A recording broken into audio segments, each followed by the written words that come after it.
ഹോർമൂസിൽ കുടുങ്ങിക്കിടക്കുന്ന ചരക്കു കപ്പലുകളെ സുരക്ഷിതമായി പുറത്തെത്തിക്കുന്നതിനായി US നേവി ആരംഭിച്ച ദൗത്യമാണ് പ്രൊജക്ട് ഫ്രീഡം.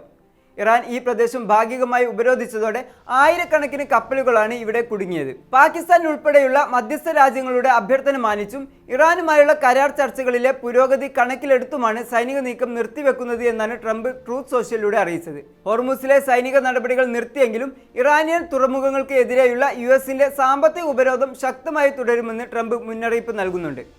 ഒരു കരാർ ഒപ്പിടാൻ കഴിയുമോ എന്ന് നോക്കാമെന്നാണ് ട്രംപ് പറയുന്നതെങ്കിലും ഇക്കാര്യത്തിൽ ഇറാൻ ഇതുവരെ ഔദ്യോഗികമായി പ്രതികരിച്ചിട്ടില്ല. ഇതിനിടെ ഗൾഫ് മേഖലയിൽ തങ്ങളുടെ നിയന്ത്രണം വർദ്ധിപ്പിച്ചുകൊണ്ടുള്ള പുതിയ ഭൂപടം ഇറാന്റെ റവല്യൂഷണറി ഗാർഡ്സ് പുറത്തുവിട്ടിട്ടുണ്ട്.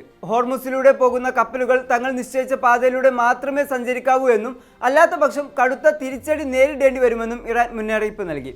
ഇതിന് പിന്നാലെ നിലപാട് കടുപ്പിച്ച് അമേരിക്കയും രംഗത്തെത്തി. ഇറാനെതിരെയുള്ള US ഇസ്രായേൽ സംയുക്ത നീക്കമായ ഓപ്പറേഷൻ എപ്പിക് ഫ്യൂരി അതിന്റെ ലക്ഷ്യങ്ങൾ കൈവരിച്ചതായി US state secretary Marco Rubio അറിയിച്ചു. ഇങ്ങോട്ട് ആക്രമിച്ചില്ലെങ്കിൽ അങ്ങോട്ട് വെടിവെക്കില്ല എന്ന നയം വ്യക്തമാക്കിയ റൂബിയോ ഹോർമൂസിലെ ഇറാന്റെ നടപടികൾക്ക് വലിയ വില നൽകേണ്ടി വരുമെന്നും കൂട്ടിച്ചേർത്തു.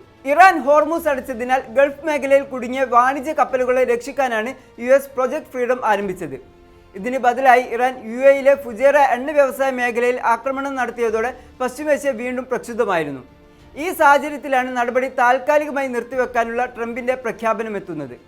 എന്നാൽ അമേരിക്കയുടെ ഈ പിന്മാറ്റത്തെ തങ്ങളുടെ വിജയമായാണ് ഇറാൻ ചിത്രീകരിക്കുന്നത്.